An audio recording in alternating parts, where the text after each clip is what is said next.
వాతావరణం బట్టి వ్యాధి లక్షణాలు మారుతాయా అంటే అది కాదండి. యూజువల్లీ లైఫ్ స్టైల్కి సంబంధించిన డిజీజ్ కాబట్టి మన లైఫ్ స్టైల్ మారే కొద్దీ షుగర్ వ్యాధి లక్షణాలు, షుగర్ వ్యాధి కంట్రోలు మారేదానికి ఛాన్స్ ఉంది.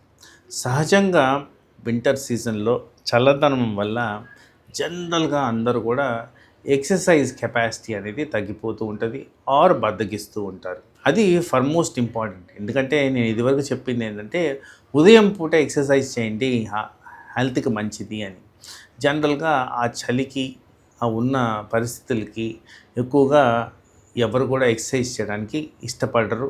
అదేవిధంగా ఆ వాకింగ్ అనేది చెయ్యం కాబట్టి మిగతావి కూడా ఏవైతే మెడిటేషన్, యోగా నేను రెగ్యులర్గా రికమెండ్ చేస్తుంటానో అది కూడా తరచుగా మనం చేయకపోవడం అనేది జరుగుద్ది కాబట్టి ఆ కారణంగా షుగర్ పెరిగేదానికి ఆస్కారం ఉంది.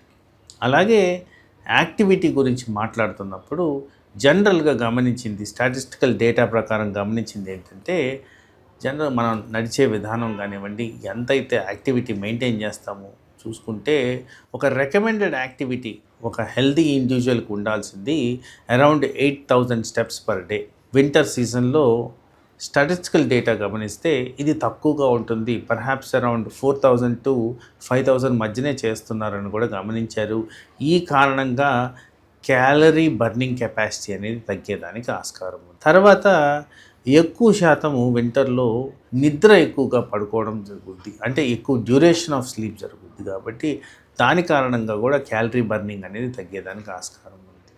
తర్వాత జనరల్గా ఆ అట్మాస్ఫియర్ బట్టి, క్లైమేట్ కండిషన్స్ బట్టి మానసికంగా ఎక్కువగా తింటారు, ఎక్కువ తినేదానికి ఇంట్రెస్ట్ చూపిస్తారు. సో క్యాలరీ కన్జంప్షన్ అనేది పెరుగుద్ది, క్యాలరీ బర్నింగ్ కెపాసిటీ అనేది తరుగుద్ది కాబట్టి షుగర్ లెవెల్స్ పెరిగేదానికి ఆస్కారం ఉంది. తర్వాత తినే ఆహార పద్ధతుల్లో craving for high calorie diet ఎక్కువగా ఉంటుంది.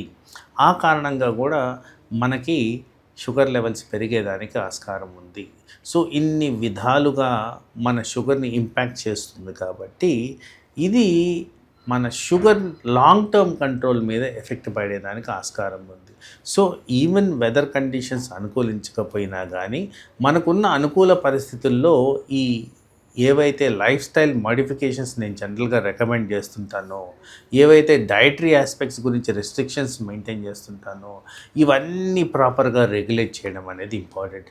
ఒకవేళ అవసరమైన చోట మనకి ఇవన్నీ వీలు పడని పక్షంలో మీ డాక్టర్ని సంప్రదించి మీకు అవసరమైన మార్పులు మెడిసిన్ పదంగా ఆ వింటర్ సీజన్ అయిపోయే వరకు మార్పులు చేసుకోవడం అనేది కూడా చాలా ఇంపార్టెంట్గా మనం గమనించుకోవాలి.